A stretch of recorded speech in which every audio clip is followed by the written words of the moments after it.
2400 साल पहले भारतवर्ष की इसी धरती पर चाणक्य ने घोषणा की थी कि जो राष्ट्र शास्त्र पढ़ना छोड़ देता है वो समाप्त हो जाता है। क्यों कहा था ऐसा चाणक्य ने? क्यों जरूरी है कागजों में छुपे अतीत को जानना?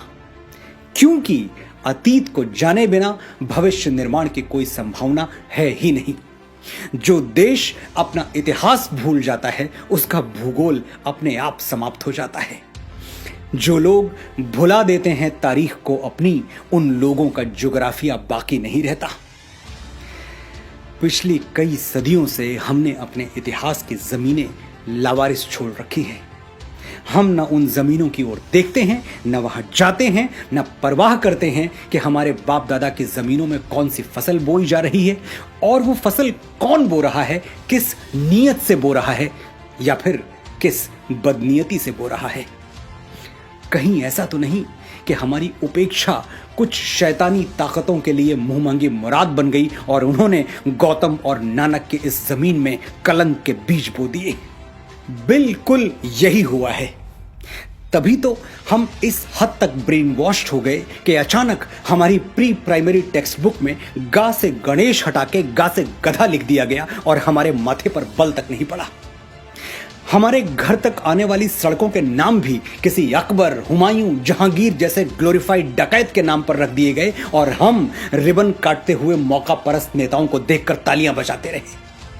अचानक नैरेटिव बदल दिया गया। आदर्श राज्य कैसा होता है? जैसा अकबर का था। अच्छा, तो राम राज्य क्या था? वो आदर्श नहीं था। और अकबर के राज में हजारों किसानों को जजिया न देने के लिए फांसी पर टांग दिया गया था। ये आदर्श राज्य में होता है? ये तो हमें ढोल बजा के बताया गया कि अकबर ने जजिया माफ कर दिया था, लेकिन माफी से पहले जजिया का खूनी इतिहास हमें कभी नहीं पढ़ाया गया। और उसी अकबर ने वापस गैर मुसलमानों पर जजिया लाद दिया था, यह भी नहीं पढ़ाया गया।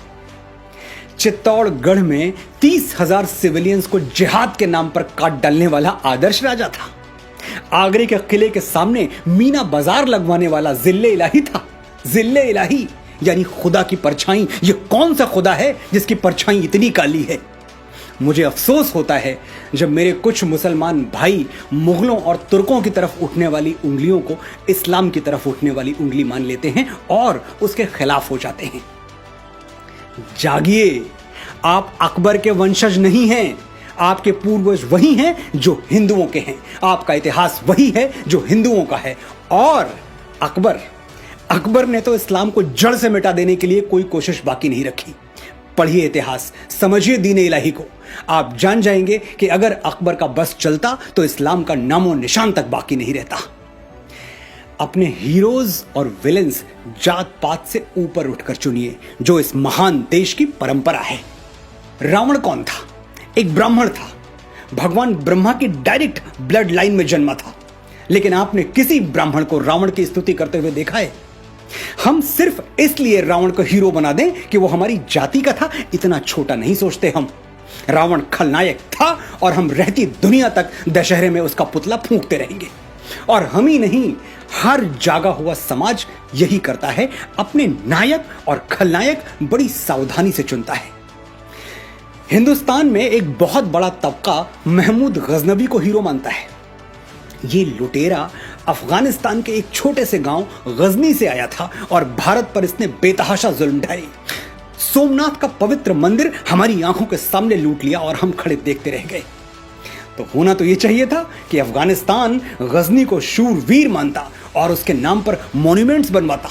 लेकिन सच यह है कि अफगानिस्तान के इतिहास में गजनी की कोई जगह है ही नहीं। उसका जिक्र तक बड़ी मुश्किल से मिलता है। अफगानिस्तान के मुसलमानों ने हिंदुओं का मंदिर लूटने वाली अपनी इस नालायक औलाद को डिसोन कर दिया, अपनी ऐतिहासिक जायदाद से बेदखल कर दिया। और दूसरी तरफ इतिहास में जगह किसको दी? कनिष्क को, जो कि कुश डायनेस्टी में जन्मा भारतवर्ष का एक महान बौद्ध राजा था। अफगानिस्तान में कनिष्क के नाम पर होटल्स हैं, इमारतें हैं, जबकि वो मुस्लिम देश है। लेकिन यही तो बात है कि हीरोज चुनते हुए हिंदू, मुसलमान, बौद्ध और क्रिश्चियन नहीं देखा जाता, बस चरित्र देखा जाता है, बशर्ते हमारे पास इतनी तटस्थ, इतनी न्यूट्रल आंखें हों। अफगानिस्तान ने अपनी पूजा पद्धति बदली, अपनी संस्कृति नहीं बदली। वो भारत के पूर्वजों को आज भी अपना पूर्वज मानते हैं और इससे सिद्ध होता है कि धर्मांतरण के साथ राष्ट्रांतरण होना जरूरी नहीं है। एक और इस्लामिक देश है इंडोनेशिया, जहां 87% 87% मुसलमान हैं, लेकिन वहां रामलीला ऐसी धूमधाम से होती है कि देखने वाले देखते रह जाएं। इंडोनेशियंस भी राम को अपना पूर्वज मानते हैं। उन्हें इस बात से कोई फर्क नहीं पड़ता कि उनके घरों में रामचरितमानस की जगह कुरान रखा हुआ है। धर्म अलग है तो क्या, पूर्वज तो एक हैं। ये बात जिस दिन मेरे मुसलमान भाइयों को समझ में आ गई, उस दिन हिंदू मुस्लिम एकता के झूठे और राजनीतिक स्वार्थ से लिप्त नारे गायब हो जाएंगे और सचमुच मन के धरातल पर, आत्मा के धरातल पर हम एक हो जाएंगे। वापस लौटते हैं उस बात पर जो मुझे चुभ रही है और आपको भी चुभनी चाहिए। हमें चीख चीख कर बताया गया कि मुगल अंग्रेजों की तरह लुटेरे नहीं थे। वो हिंदुस्तान की दौलत लेके कहीं 7 समंदर पार दूसरे मुल्क में नहीं गए, यहीं रह गए। ठीक है, तो मैं आपके घर पर अटैक करता हूं, कुछ लूट के अपने घर नहीं ले जाऊंगा, बल्कि आपके ही घर में कब्जा करके रह जाऊंगा और आपको, आपके परिवार को, जो कल तक उस घर के मालिक थे, अपना गुलाम बना के रखूंगा। आप मुझे हीरो मानेंगे? नहीं मानेंगे। तो मुगलों को हीरो क्यों मानते हैं और क्यों ऐसी कमजोर दलीलें देते हैं जिस पर हंसी आ जाए? एक और दलील है कि मुगलों की हुकूमत में 200 सालों तक कोई सिविल वॉर नहीं हुआ, इतनी शांतिप्रियता बनी रही। यह किसी ने नहीं बताया कि ग्वालियर के किले में मुगलों की तरफ उठने वाली आंखों में जलता हुआ सरिया घोंप दिया जाता था। तो बगावत की हिम्मत कौन करता? और ग्वालियर कोई अकेला किला नहीं है। मुगलों के शासन में ऐसे हजारों कंसंट्रेशन कैंप्स थे जो हिटलर के कैंप्स को शर्मिंदा कर दें। जिन आतताइयों ने तख्त को रिश्तों, नातों, मर्यादाओं और उसूलों के ऊपर रखा, हुकूमत के नशे में अपने बाप को कालकोठरी में ठूंस दिया, अपने ही भाइयों के गर्दनें उतार ली। अगर उनके राज में शांति बनी रही तो वो शांति ऐसी ही थी जैसे सद्दाम हुसैन ने इराक में बनाकर रखी थी या फिर किम जोंग टू ने नॉर्थ कोरिया में बनाकर रखी हुई है। ये दोनों नाम गूगल कर लीजिएगा, आपको मेरी बात समझ में आ जाएगी। ये मुगल और तो खैर कहीं भारतीय संस्कृति से प्रभावित नहीं हुए, लेकिन बाबा तुलसी की एक चौपाई का अनर्थ इन्होंने जरूर कर दिया। भय बिन होए न प्रीत, डर के बिना शासन नहीं चल सकता। बस ये भूल गए कि श्री राम ने किन परिस्थितियों में डर का सहारा लिया था। जब समुद्र हजारों विनतियों के बावजूद उन्हें लंका जाने के लिए, अपनी प्राण प्रिया सीता को रावण के चंगुल से छुड़ाने के लिए रास्ता नहीं दे रहा था, तब राम विवश हो गए थे बल प्रयोग के लिए। विनय न मानत जलधि जड़, गए 3 दिन बीती, बोले राम सकोप तब, भय बिनु होए न प्रीति। राम ने साम्राज्य विस्तार के लिए कभी भय का सहारा नहीं लिया। राम राज्य में रहने वालों के लिए राम की घोषणा क्या थी जानते हैं? राम राज्यवासी त्वम प्रोच्चरस्व ते सिरम, न्यायार्थम युद्धस्व सर्वेषु समम कर, परिपालय दुर्बलम विधि धर्मम वरम, प्रोच्चरस्व ते सिरम, राम राज्यवासी त्वम। You live in Ram's kingdom, hold your head high, fight for justice, treat all as equal, protect the weak, know that dharma is above all। Sir उठा के जियो, निर्भय होके जियो, ये राम राज्य है। ऐसे राज्य की तुलना अकबरी कुशासन से हंसी आती है। हम सदियों से इस बात पर खुश होते आ रहे हैं कि शेर शाह सूरी ने दुनिया की सबसे लंबी सड़क बनवा दी, लेकिन श्री राम ने समुद्र पर, पानी पर पुल बना दिया। इसके लिए हम सैटेलाइट इमेजेस मांगते हैं, वरना विश्वास ही नहीं करेंगे। महाराणा प्रताप ने हल्दी घाटी का युद्ध हारा नहीं, यह सिद्ध करने में उस महान मेवाड़ी वीर की आत्मा को 450 साल लग गए।